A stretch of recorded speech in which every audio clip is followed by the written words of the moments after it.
સુરતના વરિયાવમાં બાળક ખુલ્લી ગટરમાં પડી મોતને ભેટ્યાના મામલે પોલીસે જવાબદાર અધિકારી કે કર્મચારી સામે સાપરાધ મનુષ્યવધનો ગુનો નોંધ્યો। જે પણ અધિકારી કે કર્મચારી કસૂરવાર સાબિત થશે તેની સામે કાર્યવાહી થશે।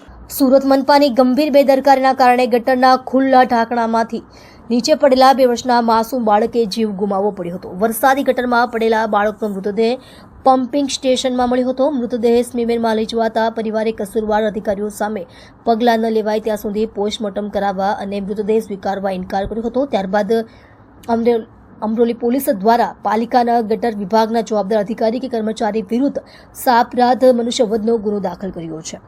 તપાસમાં જે કસૂરવાર નીકળશે તેની સામે કાર્યવાહી કરવામાં આવશે। હાલ બાળકના મૃતદેહને ફોરેન્સિક પોસ્ટમોર્ટમ માટેની તજવીજ હાથ ધરવામાં આવી છે। ત્યારબાદ પરિવારને બાળકનો મૃતદેહ સોંપવામાં આવશે। સર, જે બાળકની જે ઘટના હતી કઈ રીતે ઘટના હતી અને કઈ રીતે ગુનો દાખલ કઈ રીતે તપાસ? અમરોલી પોલીસ સ્ટેશન વિસ્તારમાં 2 વર્ષનું બાળક ગટરમાં પડી ગયેલ જે દુઃખદ ઘટના બનેલ। ત્યારબાદ મૃતદેહ મળી આવતા ગઈકાલે BNS કલમ 105-54 મુજબની ફરિયાદ દાખલ કરવામાં આવેલ છે અને હાલ ફોરેન્સિક PM અને પેનલ PM કરવામાં આવી રહેલ છે। કઈ રીતની તપાસ કરશે પોલીસ? પોલીસ સાંયોગિક પુરાવા એકત્ર કરી તેમાં FSLની મદદ લઈ આગળની જે પણ છે કાયદેસરની તપાસ કરવામાં આવશે।